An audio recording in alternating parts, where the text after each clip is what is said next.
윤 대통령 측과 국회 측이 25일 최종 변론을 앞두고 막판 준비에 들어갔습니다. 남은 절차 변수는 무엇인지 김성수 변호사와 함께 자세한 내용 짚어보겠습니다. 어서 오세요. 안녕하세요. 네, 이제 다음 주 화요일이 탄핵 심판 마지막 변론 기일입니다. 양측 모두 분주한 시간을 좀 갖고 있을 것 같은데 윤 대통령 대리인단은 주말 이틀 모두 서울구치소를 방문해서 대통령 접견하고 또 변론 전략을 세우고 있고 국회 탄핵 소추단이랑 대리인단도 오늘 오전에 회의를 열고 마지막 변론 전략을 점검하고 있습니다. 양측이 어떤 부분을 집중할 걸로 보세요? 예, 말씀 주신 것처럼 일단 25일 오후 2시에 이 최종 변론기일이 지정이 됐습니다. 그렇다 보니까 결국 이제 변론이 종결되기 전 마지막 기일이라고 볼 수가 있는 것이고 예. 이에 대해서 재판부에서 진행을 하겠다라고 이야기를 한 것은 서증 조사, 그러니까 이 증거에 대해서 아직까지 조금 조사가 되지 않은 부분들에 대해서 마지막 정리를 하는 그 단계를 거치고 그 다음에 이 각 대리인, 이 변호사분들이 있지 않습니까? 이 변호사분들이 이 사건에 대해서 종합적으로 이 사실관계라든지 법리적인 이런 부분들에 대해서 정리하는 이 종합 변론을 할 것이다라고 이야기를 했었고 그리고 마지막으로 이 윤석열 대통령 그리고 정청래 법사위원장이 아마 최후 진술을 각각 할 것으로 보입니다. 그래서 네. 이 각 당사자로서 이 당사자가 이 법원에 이야기하고 싶은 부분 이런 것들을 이야기할 것으로 보이는데 그렇다 보니까 이 결국에는 마지막으로 이 사실관계에 대해서 일단 정리를 하고 이에 대해서 헌법이나 뭐 법에 위반이 된다든지 이런 것들을 이 법원 그리고 이 일반 대중들에게도 이 영상이 공개가 되고 있지 않습니까? 예. 그렇기 때문에 그런 부분까지도 밝힐 수 있는 자리이다 보니까는 아무래도 굉장히 뭐 여러 가지 자료들을 분석을 하고 이에 대해서 법리 검토를 지금 진행하고 있지 않을까 생각이 되고 특히나 네. 이 윤 대통령의 입장에서는 이 마지막 메시지가 법적인 부분도 있겠지만 이 법관에게 마지막으로 직접 이야기할 수 있는 부분도 있기 때문에 그런 부분에 대해서도 어떠한 이 표현을 통해서 이 본인의 이 입장을 최대한 밝힐 수 있을 것인지를 고민하지 않을까 생각이 됩니다. 네, 헌법재판소도 오늘 오전부터 그 재판관 8명이 모두 참석한 가운데 평의를 열고 윤 대통령 탄핵 사건의 쟁점들을 논의하고 있는데 여기에서는 주로 어떤 내용들이 논의가 됐을까요? 예, 일단 이 지금 현재 윤 대통령 측에서 이 지난 기일에 이 서버 검증 신청이라든지 또 그리고 이 투표 서면에 대해서 증인 신청을 신청했던 부분이 있었습니다. 그리고 이에 대해서 평의를 거쳐서 답변을 하겠다라고 이야기했기 때문에 그런 부분들에 대해서 논의를 했지 않을까 생각이 되고 이 최종 변론 기일이 앞에 있지 않습니까? 그렇다 보니 이 최종 변론 기일을 어떻게 진행할 것인지에 대해서 이 마지막 평의를 진행하고 있지 않을까 생각이 됩니다. 예. 그리고 이 최종 변론 이후에 결국에는 어떻게 이 선고 기일까지 이 절차를 진행할 것인지에 대해서도 일부 논의가 되지 않을까 생각이 됩니다. 예, 이제 다음 주 화요일 25일이 마지막 변론 기일인데 변론이 종결이 되면은 좀 어떤 절차가 남아 있는지 그리고 선고까지는 얼마나 걸린다고 예상할 수 있을까요?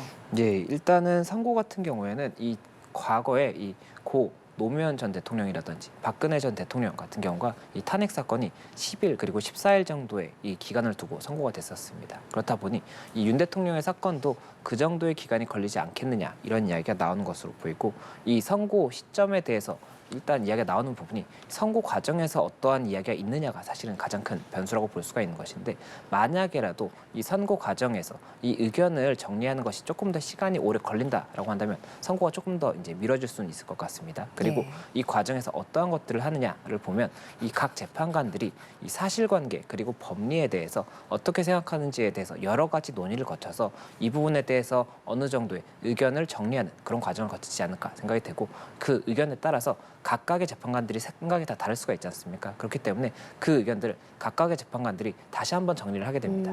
그리고 이 각각의 재판관들이 정리한 것 중에 어느 것이 다수 의견인지 어느 것이 소수 의견인지 이렇게 정리를 한 다음에 결국에 이 전체가 다 정리가 되면 선고 기일을 정하고 선고를 하게 되는 그런 절차를 거칠 것이기 때문에 그런 부분까지도 어느 정도 시간이 걸릴 것인지를 여러 가지 가능성을 두고 보고 있는데 다만 앞서 말씀드렸던 것처럼 이 과거의 선례를 봤을 때는 10일에서 14일 정도가 예상되는 것이 아무래도 중론이다 이렇게 보입니다. 예, 알겠습니다.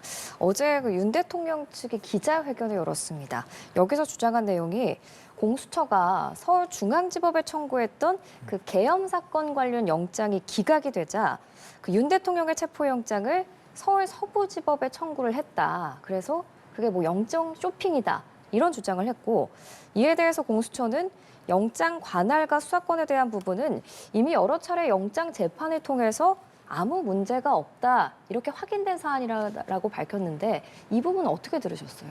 네, 일단 이 공수처 측에서 주장을 하고 있는 것은 이 체포영장 같은 경우에는 서울 서부지법에 청구했던 것이 최초이고 예. 이 나머지 영장들이 지금 이제 쟁점이 되고 있는 것인데 지금 윤 대통령 측에서 주장하는 것은 이 체포영장을 발부받기 전에 그 전에 이 통신영장이라든지 압수수색 영장 이런 것들에 대해서는 청구가 중앙지방법원이라든지 이 다른 법원에 청구가 됐던 것으로 보이는 부분이 있고 이 당시에 기각이 됐던 부분이 있다는 겁니다. 그렇다 보니까 이 통신영장 기각 사실을 보고 이 공수처에서 중앙지방법원이 아니라 서부지법에 체포영장을 청구한 것이 아니냐 이런 이야기가 나오다 보니까는 이에 대해서도 일단 진실 공방이 이야기가 되는 것으로 보이고 지금 현재 이 공수처의 답변이 이 진실에 맞다라고 한다면 이것에 대해서도 어떻게 해석할 것인지 이것도 쟁점이 될 수가 있기 때문에 이런 부분들에 대한 이제 앞으로의 쟁점이 있는 것이고 또 한 가지가 지금 현재 윤석열 대통령 측에서는 이 행위와 관련해서 이 공수처가 이 영장 청구와 관련해서 국회에 답변을 했던 내용이 있었습니다. 그리고 그때 당시에 이 영장 청구를 서부지법에 한 것이 이제 있는 것이고 중앙지법의 체포영장에 대해서는 청구한 것이 없다 이런 취지의 답변을 했었는데 예. 이것이 혹시나 이 허위에 내용이 담겨 있다라고 한다면 허위 공문서 작성이라든지 행사죄가 될 수가 있기 때문에 그런 부분들에 대해서 지금 현재 고발이 들어간 상태라는 이야기가 나오고 있어서 만약에 고발이 있다라고 한다면 이에 대해서도 법적으로 사실관계를 어떻게 볼 것이고 이것이 실제 형사처벌의 대상이 되는 이 행위가 될 수 있는 것인지까지도 쟁점이 될 수가 있어서 그 부분까지 이제 추후 쟁점이 될 것으로 보인다 이렇게 보입니다. 지금 윤 대통령 측은 즉각 구속 취소와 석방을 주장하고 있는데 그 구속 취소 심사 선고가 남아 있잖아요. 거기에는 영향을 줄까요?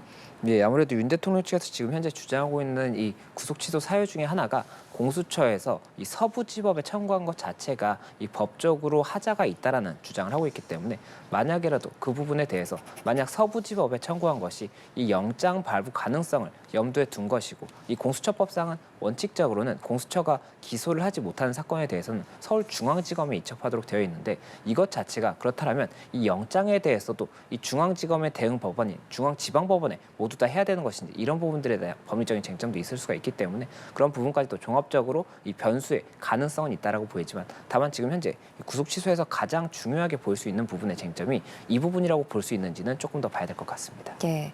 한편 그 국정조사 특위도 열렸는데 이건 좀 탄핵 심판의 연장선 같다라는 생각도 들었거든요. 여기서 이 특전사 예하부대 지휘관들이 곽종근 전 사령관이 대통령의 지시라면서 의원을 끌어내란 지시를 했다라고 증언을 했고 또 이 홍장원 전 차장의 진술과 메모의 신빙성을 놓고 공방도 이어졌는데 국정조사 특위에서 이렇게 좀 논의된 내용들이 탄핵 심판에도 영향을 미치나요?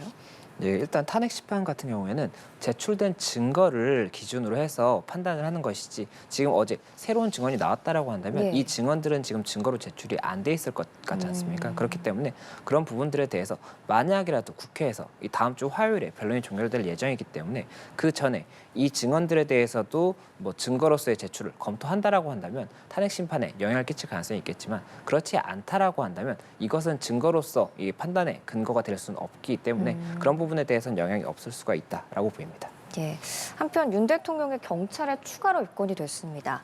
경호처를 동원해서 자신에 대한 체포영장 집행 저지를 좀 지시한 의혹인데 윤 대통령 측 입장은 지금 어떤 입장인가요? 네, 일단 윤 대통령 측에서는 이 메시지를 지금 일부 보냈다라는 이야기가 나오고 있는 것이고 이와 관련해서 지금 현재 경찰에서 특수공무집행 방해 혐의로 입건을 했다는 것인데 윤 대통령 측에서 이야기를 하는 것은 이 부분이 그 정당한 업무의 지시의 일환이었던 것이지 뭐 어떠한 특수공무집행 방해 그런 행위가 아니었다라고 주장을 하고 있기 때문에 이에 대해서도 지금 당시 보낸 메시지가 어떠한 것인지 그리고 이 메시지의 내용을 어떻게 법적으로 해석할 수 있는지가 쟁점이 될 것 같습니다. 예, 알겠습니다.